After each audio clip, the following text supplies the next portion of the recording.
ดีค่ะทุกคนเมย์นะคะกลับมาอีกแล้วนะคะสำหรับคลิปนี้นะคะมาพร้อมกับทรงผมใหม่มากๆเราเพิ่งเจอกันในคลิปที่แล้วที่ยังผมยาวแล้วก็สีค่อนข้างทองนะคะคลิปนี้นี่เมย์ไปตัดผมมานะทุกคนก็เอาผมเสียออกตัดให้มันเข้าทรงนิดนึงเนื่องจากทรงเดิมมันยาวแล้วมันไม่ได้เป็นทรงนะคะแล้วก็อีกอย่างหนึ่งก็คือพอไปตัดมันแล้วก็เลยทำสีผมเองได้รับการดูแลนิดนึงดูเป็นสีเสมอกันใครอยากรู้ว่าสีผมที่เมย์ทำเองประจำเป็นสีอะไรก็คอมเมนต์บอกเมย์มาได้นะเผื่อว่าเราจะมาทำเป็นคลิปให้ทุกคนได้ดูนะคะสำหรับคลิปนี้นะคะบอกเลยว่าเมย์มาเอา1เซตไอเทมที่ใช้ไปบ่อยนะคะแต่ไม่ค่อยได้เอามารีวิวให้ทุกคนได้ดูก็คือคอนซีลเลอร์สิวนั่นเองนะคะก่อนอื่นต้องบอกก่อนว่าสำหรับสิวที่เมย์เป็นเนี่ยส่วนใหญ่นะคะมันจะมีตำแหน่งที่ซ้ำไปซ้ำมาทุกคนน่าจะเคยเห็นบ่อยๆเวลาเราโปหน้ากันนะคะก็คือช่วงคางเนื่องจากมันเป็นสิวฮอร์โมนนะคะสิวประจำเดือนส่วนสิวอีกอันหนึ่งที่เป็นส่วนใหญ่จะเป็นสิวเซียนนะคะบริเวณจมูกอะไรแบบนี้ส่วนบริเวณอื่นเนี่ยค่อนข้างน้อยอย่างช่วงแก้มหรือว่าช่วงหน้าผากเนี่ยมีบ้างนะคะจังหวะไหนที่ผิวมันมากๆแต่งหน้าเยอะๆแล้วมีอาการอุดตันก็จะมีบ้างประปรายนะคะสิวอักเสบที่เป็นแบบโหดๆเนี่ยน้อยมากๆนะคะสิวที่ worst case แล้วก็ร้ายที่สุดสำหรับเมย์เนี่ยก็คือจะเป็นสิวฮอร์โมนที่มันจะมีความบวมแดงแล้วก็มีความเป็นไตมีหนองบ้างก่อนที่จะคอนซีลทั้งหมดทั้งมวลเนี่ยส่วนใหญ่เมย์ก็จะใช้ยาแต้มสิวเนี่ยแหละนะคะในการช่วยรักษาสิวเป็นหลักอาจจะไม่ได้พึ่งเรื่องของส่วนผสมในคอนซีลเลอร์มากเท่าไหร่ถ้าเป็นปกติงานไม่ได้เป็นแบบต้องแต่งหน้าแน่นมากอะเมย์ก็จะพยายามปล่อยสิวให้เขาอยู่กับยาทาสิวไปนะคะแต่ว่าด้วยความจำเป็นบางทีเราก็ต้องใช้คอนซีลเลอร์เนาะเพราะฉะนั้นเนี่ยคอนซีลเลอร์ของเมย์จะมี2เซตนะคะเซตที่เป็นคอนซีลเลอร์สำหรับเมคอัพโดยทั่วไปที่ใช้ในการกลบพื้นผิวที่มันไม่ต้องการนะคะกับอีกอันหนึ่งก็คือคอนซีลเลอร์ที่ใช้สำหรับสิวโดยเฉพาะอย่างเดี๋ยวภาพที่เมย์จะใส่ให้ทุกคนดูเนี่ยเมย์ใช้คอนซีลเลอร์ลงบนพื้นผิวเปล่าๆเลยนะคะยังไม่ได้ลงรองพื้นคือใช้คอนซีลเลอร์ลงไปตรงๆกับสิวเลยนะคะให้ดูว่าการปกปิดมันได้ประมาณไหนแต่ว่าส่วนใหญ่เวลาเมย์ใช้คอนซีลเลอร์เมย์จะใช้หลังจากที่เมย์ลงรองพื้นอะไรเสร็จแล้วนะคะเราก็จะเห็นแล้วว่าตรงไหนที่มันต้องการการปกปิดเพิ่มบ้างจังหวะไหนที่รองพื้นเราใช้คอนซีลไม่ได้อะไรอย่างเงี้ยนะคะก็ถึงจะแอดออนเพิ่มการปกปิดเข้ามาเพราะฉะนั้นสำหรับเจ้าสีตัวนี้คือส่วนใหญ่คือมิดทุกคนเป๊ะแน่นอนนะจ๊ะเริ่มด้วยตัวแรกนะคะคิดว่าหยิบขึ้นมาทุกคนต้องร้องอ๋อแน่นอนเพราะถ้าเป็นทั้งเบสเป็นทั้งเฟเวอริตแล้วก็ใช้ให้ดูบ่อยๆนะคะก็คือนี่เลย NARS นะคะตัวนี้เป็น Soft Matte Concealer ปกติเนี่ยเมย์จะไม่ค่อยได้ใช้คอนซีลเลอร์แบบกระปุกเท่าไหร่ส่วนใหญ่จะเน้นเรื่องของคอนซีลเลอร์ลิควิดแล้วก็เป็นจิ้มจุ่มนะคะแต่ตัวนี้บอกเลยว่าเป็นคอนซีลเลอร์แบบครีมที่ดีมากทุกคนข้างในเนี่ยพอเวลาเปิดมาจะเห็นได้เลยว่ามันเป็นเนื้อคอนซีลเลอร์ที่มีความเป็นเนื้อกำมะหยี่นะเป็นเนื้อครีมที่ไม่ได้มีความฉ่ำวาวสำหรับเฉดสีแน่นอนด้วยความที่เป็น NARS นะคะเฉดสีเขาเยอะมากมายอยู่แล้วนะคะส่วนที่เมย์ใช้ในการกลบสิวจะมี2สีนะคะเบอร์มีเดียม1กับมีเดียม2นะคะอย่างอันนี้คือมีเดียม2สีจิงเจอร์นะคะสีมีเดียม1ชื่อสีคัสตาร์ดนะคะอันนี้เนี่ยเรื่องของเฉดสีเนี่ยแล้วแต่ช่วงนั้นผิวเป็นประมาณไหนอย่างเช่นถ้าสว่างขึ้นก็จะเป็นมีเดียม1ถ้าใช้รองพื้นที่เข้มหน่อยแล้วก็ผิวเข้มขึ้นนะคะก็จะเป็นตัวมีเดียม2นั่นเองปาดลงไปทุกคนจะเห็นได้เลยว่ามันมีความเป็นแบบตามชื่อเลยคือ soft matte นะคะเนื้อเขาจะมีความด้านๆนิดนึงแต่เป็นเนื้อคอนซีลเลอร์ที่นุ่มแล้วก็ลื่นมากนะคะเพราะฉะนั้นสำหรับตัวนี้เมย์ชอบใช้ในการกลบสิวตรงที่ว่าพิกเมนต์เขาเข้มข้นน้ำหนักเบานะคะในขณะเดียวกันก็เกลี่ยค่อนข้างง่ายให้การปกปิดในระดับที่ดีรอยแดงสิวหัวหนองหรือว่าความอักเสบความแดงต่างๆอะไรอย่างเงี้ยมันก็อำพรางได้ค่อนข้างดีสบายผิวเพราะฉะนั้นเนี่ยสำหรับเจ้าตัว NARS Soft Matte Complete Concealer ตัวนี้นะคะก็เลยจะเป็นตัวที่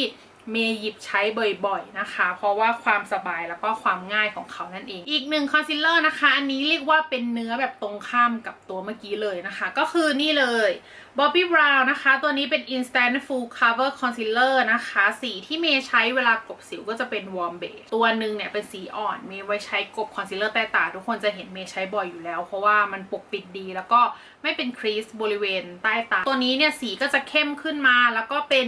เนื้อจิ้มจุ่มหัวแปรงแบบนี้นั่นเองเนื้อเหลวๆออกครีมนิดนึงนะคะแล้วก็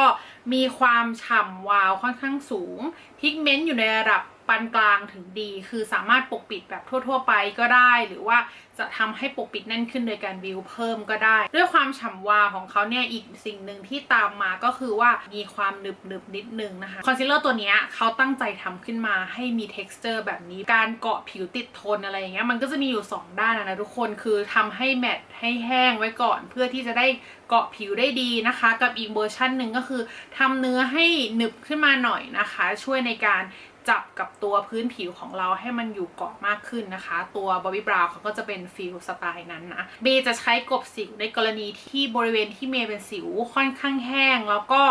ดูเป็นพื้นผิวที่ไม่ได้มีความชุ่มชื้นเท่าไหร่เมย์จะใช้ตัวนี้ในการคอนซีลเพราะว่านอกจากที่มันจะช่วยอำพรางไปด้วยแล้วเนี่ยอีกสิ่งหนึ่งก็คือว่ามันช่วยในการเติมความชุ่มชื้นคือทำให้บริเวณนั้นที่มันเป็นขุยเนี่ยมันยิ่งดูเป็นขุยอ่ะคือมันไม่เป็นเน้นมันเติมความชุ่มชื้นเข้าไปฟินิชที่ได้ตัวนี้ก็จะมีความฉ่ำวาวพอสมควรนะคะเพราะฉะนั้นตัวนี้พอใช้เสร็จแล้วแนะนำให้ใช้แป้งฝุ่นในการกดซับเพื่อดูดซับความมันนิดนึงนะคะมันก็จะอยู่กับที่นะคะแล้วก็ไม่เคลื่อนตัวมากสำหรับตัวนี้ก็อีกเช่นเดียวกันนะคะไม่ได้มีฟังก์ชันในเรื่องของการดูแลสิวอะไรเป็นเฉพาะเจาะจงแต่ว่าจะเน้นเรื่องของการบำรุงในสไตล์ของ Bobbi Brown นะคะเขาก็จะมีสารบำรุงเรื่องของการให้ความชุ่มชื้นสำหรับ2ตัวนี้นะคะตั้งแต่ที่ใช้มาต่อเนื่องยาวนานเป็นปีๆเนี่ยมันไม่ได้ทำให้สิวอักเสบเพิ่มขึ้นนะคะต่อมานะคะ2ตัวนี้จะเป็น2ตัวที่เป็นคอนซีลเลอร์ที่เป็นเรื่องของสิวโดยเฉพาะ Clear Nose นะคะตัวนี้เป็น Acne Care Solution Concealer นะคะหน้าตาเขาก็จะมาเป็นหลอดแบบนี้ใช้มานานมากๆนะคะคือในบรรดาคอนซีลเลอร์ที่เป็นเรื่องเกี่ยวกับสิวโดยเฉพาะเนี่ยเมย์ไม่ค่อยพบเห็นบ่อยๆเท่าไหร่แต่ว่า1ตัวที่เมย์ใช้ต่อเนื่องมานานแล้วเนี่ยตั้งแต่มี Clear Nose แบรนด์นี้ขึ้นมามีตัวนี้ขึ้นมาก็คือเจ้าตัวนี้เนี่ยแหละว่าไม่มีส่วนผสมที่ทำให้เกิดการอุดตันของสิวเพิ่มขึ้นพวกอะไรที่ระวังได้เขาก็จะตัดออกไปนะคะรวมถึงเขาก็จะมีส่วนผสมของชะเอมเทศที่ช่วยในเรื่องของการลดการอักเสบของผิวนะคะบริเวณที่เราเป็นสิวนั่นเองหน้าตาเขาก็มาเป็นหลอดแบบนี้นะคะพกได้น่ารักกระทัดรัดแล้วก็น้ำหนักเบามากเลยเมย์รู้สึกว่าเป็นแพคเกจจิ้งที่เพอร์เฟกต์เหมาะกับงานสิวมากเพราะว่าบีบออกมาใช้ครั้งเดียวเนื้อข้างในไม่ได้ปนเปื้อนเชื้อแบคทีเรียหรือจุลินทรีย์ที่ทำให้เกิดสิวเข้าไปนะคะมี2เฉดสีนะคะสีที่เมย์ใช้คือ102ก็คือสีเข้มเนื้อเขาคือแบบเจ๋งมากทุกคนเป็นคอนซีลเลอร์สิวที่เนื้อพิกเมนต์เข้มข้นมากๆเม็ดสีเข้มข้นมากในระดับที่สามารถกลบสิวใหญ่ๆได้มิดนะคะในขณะเดียวกันก็เป็นเนื้อที่ลื่นและน้ำหนักเบาคือเกลี่ยลงไปแล้วไม่รู้สึกหนักสิวเท่าไหร่อะใช้คำว่าหนักสิวไม่รู้สึกหนักสิวไม่รู้สึกว่าเป็นภาระต่อสิวในการแบกรับอะไรอย่างเงี้ยคือเนื้อมันเบามากลื่นพอในระดับหนึ่งที่เราจะใช้เกลี่ยหลังจากนั้นมันจะเซ็ตแมตต์แล้วก็แห้ง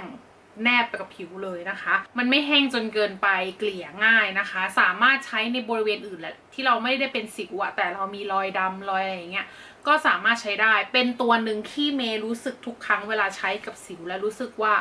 มันเซฟซึ่งผลลัพธ์มันออกมาดีมากๆนะคะอันเดอร์โทนก็จะติดเหลืองนิดๆแต่ไม่ได้เหลืองจ๋ามากเท่าไหร่ถือว่าจะเฉดสีโอเคเลยทีเดียวสำหรับตัวนี้ใกล้เคียงกับผิวเมย์แล้วก็ค่อนข้างเป๊ะพอสมควรนะคะตัวนี้ก็เลยเป็น1ตัวที่เมย์ใช้บ่อยมากๆในการคอนซีลสิวนั่นเองนะจ๊ะสุดท้ายนะคะอันนี้เป็นคอนซีลเลอร์สิวน้องใหม่ที่เพิ่งเข้าในกลุ่มเมย์มาเมื่อไม่นานมานี้นะคะสอยมาด้วยความอยากลองล้วนๆมีความติดใจเห็นค่อนข้างบ่อยแล้วก็หลายคนว่าดีนะคะก็เลยสอยมาลองตามเหมือนกันนะคะไม่ใช่ทุกคนสอยตามเมย์เดียวเมย์ก็สอยตามคนอื่นมาอีกทีเหมือนกันนะคะก็คือนี่เลย BK Acne นะคะตัวนี้ชื่อ BK Retouch Acne Concealer Pen ความฟังก์ชันมีความแบบแอปพลิเคเตอร์นิดนึงนะคะเขาจะมาเป็นปากกาที่เปิดมาด้านบนเนี่ยก็จะมีตัวซิลิโคนเป็นปลายแบบนี้นะคะเวลาเราใช้ก็คือเราหมุนให้ตัวคอนซีลเลอร์ออกมามันก็จะออกมาตรงบริเวณปลายซิลิโคนตรงนี้นะเขาเป็น Product ที่เน้นเรื่องของการรักษาสิวในลักษณะที่ใส่ส่วนผสมมาค่อนข้างเยอะในการช่วยลดการอักเสบของสิวช่วยฆ่าเชื้อจุลินทรีย์หรือแบคทีเรียที่ทำให้เกิดสิวนะคะช่วยในการผลัดเซลล์ผิวให้ความชุ่มชื้นอะไรอย่างเงี้ยรู้สึกว่าเขาจะใส่มาค่อนข้างหลายตัวหลายอย่างนะคะในหลอดเล็กๆอย่างที่ทุกคนเห็นเนี่ยรวมถึงอย่างพวก BB นะคะอย่างเมย์ก็มี BB ของเขาอย่างอันนี้เป็นตัว BB ของเขานะคะก็จะมีฟังก์ชันในเรื่องของใส่ตัวสกินแคร์ที่ช่วยในการดูแลเรื่องสิวอีกเหมือนกันนะเพราะฉะนั้นเนี่ยตัวนี้ก็จะมีคุณสมบัติในการดูแลสิวตามที่ เขาใส่อินกรีเดียนหรือส่วนผสมเข้ามาเนี่ยมากกว่านะคะคือเราค่อนข้างไว้ใจว่าเขามีส่วนผสมที่ดูแลเรื่องสิวและแต่เราอยากมาดูฟังก์ชันการใช้งานนะคะเจ้าตัวซิลิโคนตรงนี้นะคะมันมีฝาปิดก็จริงนะแต่พอเวลามันทิ้งช่วงออกมาแล้วมันมาออกันอยู่ตรงเนี้ยยังไงมันก็คือเจออากาศแล้วนะคะสิ่งที่เมย์รู้สึกได้ครั้งที่เมย์ใช้ต่อไปก็คือเจ้าตัวคอนซีลเลอร์ที่ทิ้งอยู่ตรงนี้มันไม่สามารถใช้ได้เมย์ก็จะต้องหมุนออกมาเยอะขึ้นนิดนึงนะคะเพราะฉะนั้นสำหรับตัวนี้เวลาเราใช้เมย์ก็จะหมุนให้ออกมาเยอะหน่อยปาดพักหลังมือนะคะแล้วค่อยเกลี่ยเอาเนื้อส่วนที่เหลวด้านในที่มันไม่ได้ถูกเซตแห้งแล้วออยู่ตรงนี้มากเกินไปมาใช้นะคะจะทำให้เปลืองเนื้อโปรดักต์ในการใช้ต่อครั้งนิดหนึ่งนะอันนี้ก็เป็นสิ่งที่มาร์กไว้แต่ไม่ได้เป็นเรื่องใหญ่โตมากนะคะพิกเมนต์แน่นมากและเนื้อแน่นตึบมากนะคะคือมีทั้งพิกเมนต์ที่เข้มข้นมีความหนึบของเนื้อนะคะมีความทึบของ texture อย่างชัดเจนนะคะเพราะฉะนั้นเนี่ยตัวเนี้ยเวลาที่เมย์จะใช้เนี่ยเมย์แนะนำให้รีบใช้เพราะมันเซตแห้งไวมากนะคะอย่างพอเราบีบมาปุ๊บคลึงเสร็จกดนะคะถ้าปาดเนี่ยก็จะเจ็บนิดนึงคือด้วยความที่เนื้อมันหนึบนะการปาดมันไม่ใช่เวในการที่ลงเท่าไหร่ก็แนะนำให้ใช้วิธีการแท็บนะคะบริเวณสิวแล้วก็บริเวณรอบๆไปให้การปกปิดที่ดีมากพิกเมนต์เข้มข้นมากส่วนตัวนะเมย์ก็รู้สึกว่าเนื้อเขาจะหนักกว่าเจ้าตัว Clear Nose นิดหน่อยตัวนี้จะมี2เฉดสีเบอร์2กับเบอร์3อันนี้ยังงงอยู่เหมือนกันเพราะงงว่าเบอร์1หายไปไหนนะคะแต่ว่าเบอร์ที่เมย์ได้มาก็คือเป็นเบอร์2ตัวนี้เหมาะกับสาวผิวเข้มเหมือนกันเพราะว่ามีเบอร์3ที่เข้มกว่าเจ้าตัวนี้ที่เมย์ใช้อยู่นะคะอันนี้จะติดเหลืองมากกว่า Clear Nose นะคะเพราะฉะนั้นเนี่ยใครที่ผิวแทนๆหน่อยเป็นสาวผิวสีน้ำผึ้งอะไรอย่างเงี้ยคิดว่าน่าจะเข้าทางสำหรับตัวนี้นะคะด้วยความที่เนื้อเขาค่อนข้างหนึบนะมันก็เลยมีคุณสมบัติในการเกาะผิวได้ดีนะคะแล้วก็เซตแมตต์แห้งนะคะจะมีข้อดีอย่างหนึ่งสำหรับแพคเกจจิ้งอันนี้นะก็คือว่าคอนซีลเลอร์เขาออกมาแล้วใช้ครั้งเดียวเหมือนกันนะคะไม่ได้มีการวนกลับเข้าไปในแพคเกจจิ้งใหม่พวกแบคทีเรียมันก็ไม่เข้านะคะก็เป็นดีไซน์ที่เหมาะสมโอเคกับคุณสมบัติของคอนซีลเลอร์ที่เขาเคลมเนาะในส่วนของคุณสมบัติสกินแคร์อื่นใดที่เขาใส่เข้ามาเพื่อช่วยบรรเทาเรื่องของสิวเนี่ยส่วนตัวเมย์ที่ใช้ในการกลบสิวในช่วงนี้ที่ผ่านมานะคะมันก็ไม่ได้ทำให้เป็นสิวเพิ่มขึ้นถามว่าลดการอักเสบได้ไหมก็ไม่ได้อักเสบเพิ่มขึ้นแต่ทุกคนก็อยู่ในจังหวะที่ทรงๆนะคะซึ่งส่วนตัวเมย์ก็รู้สึกว่าเป็นเรื่องที่ดีแล้วก็สบายใจสำหรับใครที่เป็นสิวแล้วต้องการคอนซีลเลอร์ที่มันเซฟต่อสิวเราอะไม่ทำให้มีปัญหาเพิ่มขึ้นนะคะเมย์ก็ใช้ยาแต้มสิวไปพร้อมๆกับคอนซีลเลอร์ด้วยนะคะส่วนใหญ่นะคะไม่ค่อยได้ทิ้งเป็นแบบคุณสมบัติในคอนซีลเลอร์อย่างเดียวพึ่งพาแต่คอนซีลเลอร์อะไรเงี้ยไม่ใช่ฟิลประมาณนั้นก็ดูแลหลายๆอย่างควบคู่กันไปด้วยนะคะวิธีที่เมย์ใช้ในการกลบสิวเนี่ยบอกเลยว่าอุปกรณ์ที่ดีที่สุดสำคัญที่สุดสำหรับเมย์ส่วนใหญ่ก็มีอันเดียวคือนิ้วนางของเมย์นั่นเองนะคะเมย์รู้สึกว่าในบรรดาอุปกรณ์ทั้งหมดเนี่ยเวลาเราลงสิวอะตัวนิ้วเนี่ยเซฟสุดเพราะว่านิ้วเนี่ยมันมีอุณหภูมิผิวของเราด้วยเพราะคอนซีลเลอร์ที่มีลักษณะในการใช้คอนซีลสิวพวกนี้มันจะมีความหนึบหรือว่าความแห้งในตัวมันอยู่ไม่ทางใดก็ทางหนึ่งอย่างที่ทุกคนเห็นนะคะเพราะฉะนั้นนิ้วมือของเราเนี่ยมันมีความอุ่นก็จะช่วยในการวอร์มเนื้อคอนซีลเลอร์นะคะขยี้เม็ดสีแล้วก็กดซับลงบริเวณที่เราเป็นสิวได้เนียนมากขึ้นเมย์จะกดย้ำที่เดิมทุกคนบริเวณที่เราเป็นสิวเพื่อเพิ่มการปกปิดบริเวณที่เป็นสิวก่อนส่วนของขอบคอนซีลเลอร์เนี่ยที่เราต้องการให้มันเกลี่ยเนียนไปกับตัวรองพื้นหรือผิวของเราเนี่ยเมย์ถึงจะใช้แปรงหัวเล็กๆที่เป็นขนสังเคราะห์เนี่ยช่วยในการเกลี่ยเบนให้มันเนียนแล้วก็เฟดไปกับตัวรองพื้นนะคะเสร็จเรียบร้อยแล้วนะคะสำหรับคอนซีลเลอร์4ตัวนะคะที่เมย์ใช้ในการกลบสิวนะคะเอามารีวิวให้ทุกคนได้ดูกันก็หวังว่าจะเป็นประโยชน์สำหรับใครหลายๆคนที่หาคอนซีลเลอร์ที่ใช้ในการกลบสิวนะคะส่วนของสิวเนี่ยนอกเหนือจากคอนซีลเลอร์พวกนี้สิ่งสำคัญก็คือเรื่องของการดูแลผิวรูทีนในการดูแลนะคะซึ่งตอนนี้เมย์ก็ลองเจลแต้มสิวอยู่ตัว2ตัวเดี๋ยวถ้ามันเวิร์กหรืออะไรยังไงเมย์จะทยอยเอามารีวิวให้ทุกคนได้ดูแล้วกันนะคะในพาร์ทของงานสิวเนี่ยเราไม่ค่อยได้เจอกันเท่าไหร่เพราะ น้อยครั้งเหมือนกันเมย์จะมีประจำก็คือจะเป็นเรื่องของสิวประจำเดือนนั่นแหละหวังว่าทุกคนจะชอบการสำหรับคลิปนี้นะคะใครอยากดูรีวิวหรือ how to อะไรนะคะเหมือนเดิมเลยสามารถคอมเมนต์บอกเมย์ชอบคลิปนี้ก็อย่าลืมกดไลค์ติดตามคลิปใหม่ๆได้ด้วยการกด subscribe แล้วก็กดกระดิ่งนะคะเมย์จะได้มีกำลังใจมาทำคลิปให้ทุกคนดูแบบนี้บ่อยๆนะคะสำหรับวันนี้เมย์ไปก่อนแล้วเดี๋ยวเราไว้เจอกันคลิปหน้าค่ะบ๊ายบาย